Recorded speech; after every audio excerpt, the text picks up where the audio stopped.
Welcome to The Explainer. Today, we are diving into a pretty wild speculative history, a story about how a global superpower was brought to its knees, not with bombs and bullets, but with pills and potions. So, let's just start with this massive question. It's something military strategists have chewed on for centuries, right? But the answer we're exploring today has nothing to do with armies or invasions. Because according to this story, the answer is as audacious as it is, well, kind of terrifyingly simple. The real battlefield wasn't a physical place. It was the American psyche itself. All right, so our story kicks off in 2023. You've got two neighboring leaders, and they are just tired of living in the massive shadow of the United States. So they decide it's time to redraw the map of North America. So let's meet the key players, the architects of this whole thing. From Mexico, you have the visionary Prime Minister, Elena Vargas, and from Canada, the strategic mastermind, Premier Theo Laurent. Their shared goal was huge, create a new North American superstate, but their method, that's the genius part. They planned to make the U.S. implode from the inside out, peacefully, and they gave it the perfect code name, Operation Apothecary Now. So, how in the world were they planning to actually do that? Well, their arsenal wasn't made of tanks and fighter jets. It was made of tinctures and tablets, as you're about to see. Okay, this is the heart of the operation. A three-pronged pharmacological attack. First, you've got euphorics, a Canadian mix of peyote and Labrador tea. It made people euphoric, turning road rage into massive sing-alongs, but then it would crash into something they called bliss burnout, total apathy. Then there was somnambula, from Mexico. This stuff made people obsess over the tiniest, most petty arguments, paralyzing whole cities over things like turn signals. And the final piece, the harmony patch. This was a nasty cocktail that just destroyed trust and even made people hallucinate. Each elixir was like a key, designed to unlock and amplify a very specific American weakness. So these weapons were deployed through everyday stuff, gummies, energy drinks. The plan goes into effect, and it leads to this national collapse that was way more surreal than it was violent. And check out how fast this all happened. It starts in the fall of '24, with these products just appearing on store shelves. By spring of '25, things had gotten so weird that the U.S. military was staging mutinies with pillow forts. Seriously. The whole system failed in less than a year, with the final collapse happening, of all days, on the 4th of July. And this quote just perfectly captures how bizarre the ending was. The government's final broadcast wasn't some fiery, defiant speech. It was this: we yield to the nap. The country didn't fall in some epic battle. It basically just tucked itself in for a very, very long rest.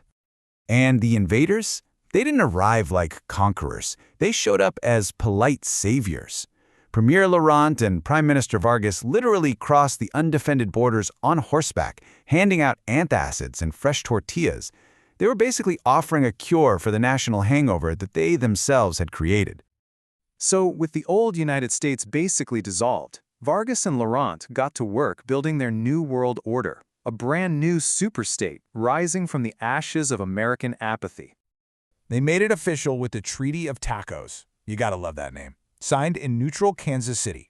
It didn't just create a new government. It fused three nations under this quirky new banner. And just look at the ruling council. Canada's Senate of Syrup and Mexico's Chamber of Chilies.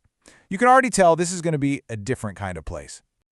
And they didn't settle for one capital. They created two to perfectly balance the vibes of the founding nations. You have Kansas, the cool council, the northern heart, a place of polite policymaking and decisions made during curling matches. And then you have Texas, the hot handshake, the southern seat, a fiery forge where pacts are sealed over massive fajita feasts. It's like a diarchy of destiny.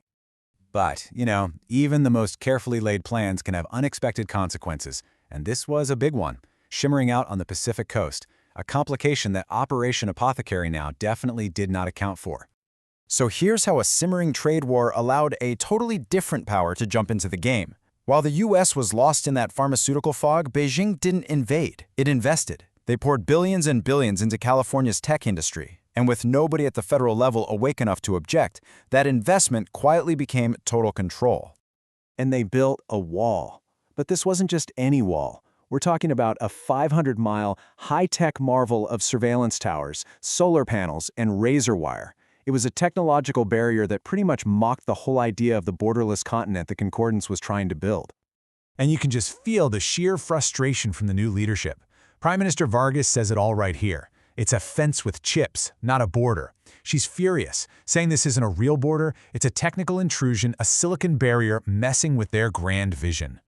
And what was Beijing's response? Oh, it was just sleek, dismissive, and a masterclass in plausible deniability. They basically said, hey, we didn't steal it, we staked our claim. Fair trade. And then they added that polite Canadian A at the end, just the final cynical twist of the knife. So all of this leaves us with one final thought. The operation was called Apothecary Now, but when you've got this new digital wall to deal with, and you know concordance chemists are already brewing new elixirs to try and jam its frequencies, well, it starts to feel a lot less like Apothecary Now, and a lot more like Apothecary Never Ending. The chemical war has become a cybernetic one, and this whole wild experiment is far from over.